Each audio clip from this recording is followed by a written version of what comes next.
صحیفه تاجیکان در آینه تاریخ از روی اثر پیشوای ملت محترم امام علی رحمان تهیه می گردد. تاریخ را برای آن می آموزیم که از سرگذشت پر افتخار و عبرت آموز نیاگان آگاه شویم، سبق گیریم و این دانش ها را در ترتیب دادن نقشه معینی رشد امروز و فردای دولت و ملت کاربست نماییم.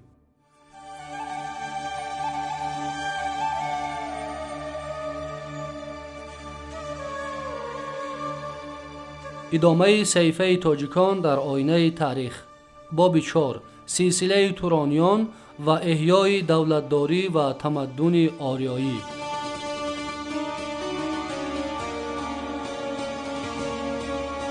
ولی صرف نظر از همه این، نام سلاله اشکانیان و دولت مقتدر پارد از صحیفه های تاریخ ناپدید نگشت.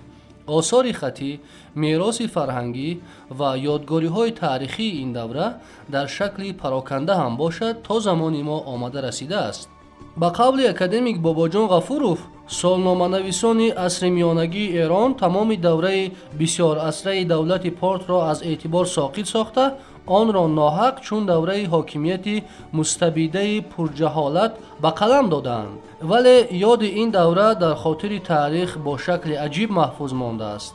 کلمه پهلوان اسمی عام شده عباره روایت پهلوی، سرود زمان پهلوی، معنای داستان و روایت قدیمه را گرفته است.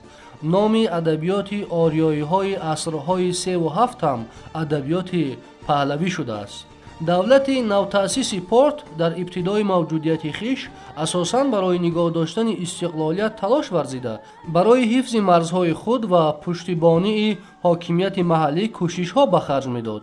رسیدن به استقلالیت و رها یافتن از وصایت دولت توانای سلجوکیان که با وجود ضدیت‌های داخلی صاحب ارتش مقتدر، لشکر جنگ آزموده و سرزمین پهناور بود، با آسانی میسر نگردید و از دنبالش مبارزه های شدید و تلاش های خونین را به بار آورد. موافق اخبار یوستین، ارشک آگاه شد که سلو از جانب گلها در آسیا شکست خورده است.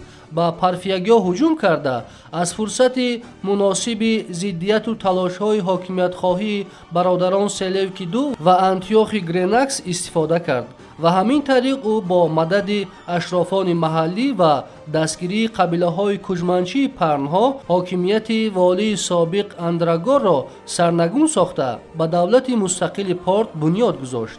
یعنی در تشکل دولت صاحب استقلال پارت دو عامل اساسی: اولا کوشش‌های مرکزگریزی و جدایی خواهی دست نشان سلجوکیان اندرگار باعث شده باشد، ثانیاً قوت گرفتن استقلال خواهی سروران قبیله های محلی و تکیه کردن آنها به دستگیری قبیله پرنها سبب گردید. موافق معلومات آریان در آشوب استقلال خواهی ارشک و برادرش تریدات، آنها را باز 5 نماینده خاندان با نفوذ پرفیگی ها دستگیری نموده ارشک را پادشاه انتخاب نمودند. پوشیدن است که استقلالیت در یگان دور و زمان با آسانی میسر نمی گردد و از این رو ارشک یک برای پشتیبانی مرزهای دولت نوتأسیس تلاش ورزیده در سالهای اول دولتداری خویش قسم گیرکنیه را به هیئت پارت متحد نمود. درباره دوره پادشاهی اساسگذار سلاله اشکانیان ارشک معلومات‌های تاریخی بسا کم و چنان که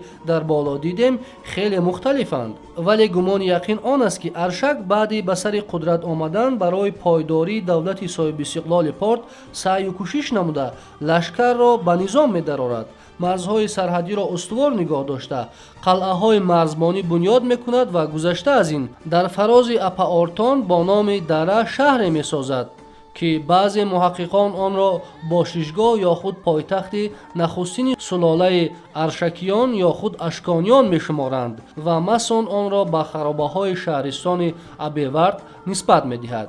از بس که ارشک بنیادگذار سلاله اشکانیان بود، پادشاهان من بعده پارت برای پاس داشتن خاطره او بر اسم خود نام ارشک را می‌افزودند.